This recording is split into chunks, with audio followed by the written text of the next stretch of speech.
हम बात करेंगे एक ऐसे आदमी की जो खुलेआम धमकी देता था। एक ऐसा आदमी जो कि मुंबई को देश की राजधानी बनाना चाहता था। एक ऐसे आदमी की जिसके दरबार में विरोधी भी हाजिरी लगाने आते थे।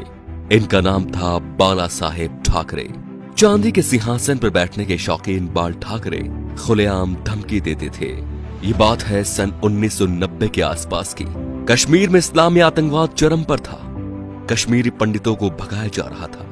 अमरनाथ यात्रा चल रही थी। आतंकवादियों ने यात्रा बंद करने की धमकी दे दी और कहा जो भी अमरनाथ यात्रा आएगा वो वापस नहीं जाएगा। तब बाल ठाकरे ने एक बयान दिया कि हज के लिए जाने वाली 99% फ्लाइट्स मुंबई एयरपोर्ट से जाती हैं।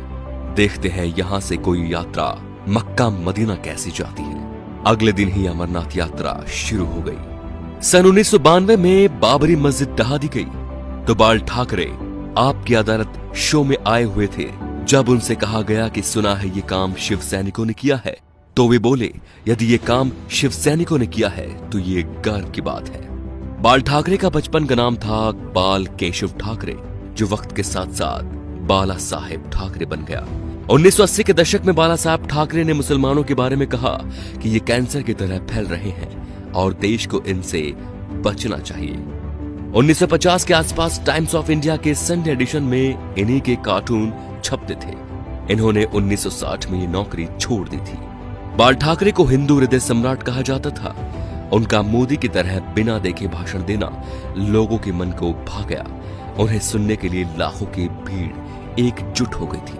बाल ठाकरे जब किसी का विरोध करते थे तो दुश्मनों की तरह, और जब तारीफ करते थे तो ऐसे कि जैसे उनसे बड़ा कोई मित्र नहीं।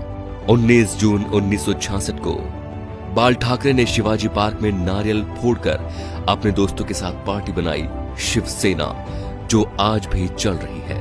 बाल ठाकरे की एक खास बात थी कि वो कभी किसी से मिलने नहीं गए। बड़े बड़े बॉलीवुड एक्टर बियर पीने और उनसे मिलने उनके घर आते थे, जैसे नरेंद्र मोदी, माइकल जैक्सन। बाल ठाकरे के कुछ स्पेशल शौक थे, सिगार, व्हाइट वाइन एक्सेट्रा। ज्यादातर लोग फोटो या इंटरव्यू में उनके हाथ में पाइप या सिगार होती थी। 1999 में बाल ठाकरे पर 6 साल तक वोट डालने और चुनाव लड़ने पर बैन लगा था, लेकिन बाल ठाकरे ने अपने जीवन में कभी चुनाव नहीं लड़ा। अपनी मौत से 2 महीने पहले ठाकरे का एक बयान आया कि आर्मी मेरे हवाले कर दो, मैं देश को 1 महीने में ठीक कर दूंगा। 17 नवंबर 1912 बाल ठाकरे का निधन हो गया। इस दिन मुंबई बंद था। अंतिम यात्रा में 5 लाख लोग शामिल हुए। थोड़ी थोड़ी देर बाद एक आवाज उठती है, बाला साहेब। लाखों लोग चिल्लाते रहे, अमर रहे।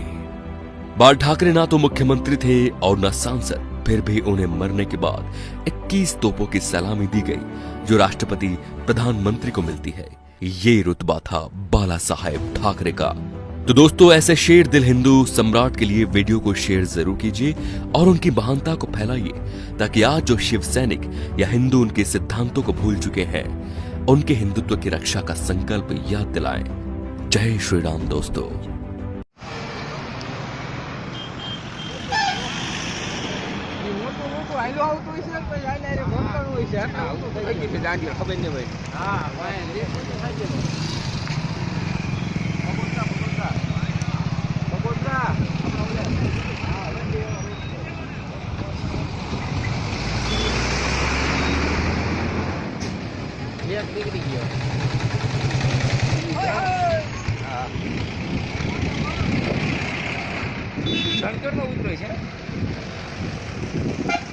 क्यों पार्किंग क्या નું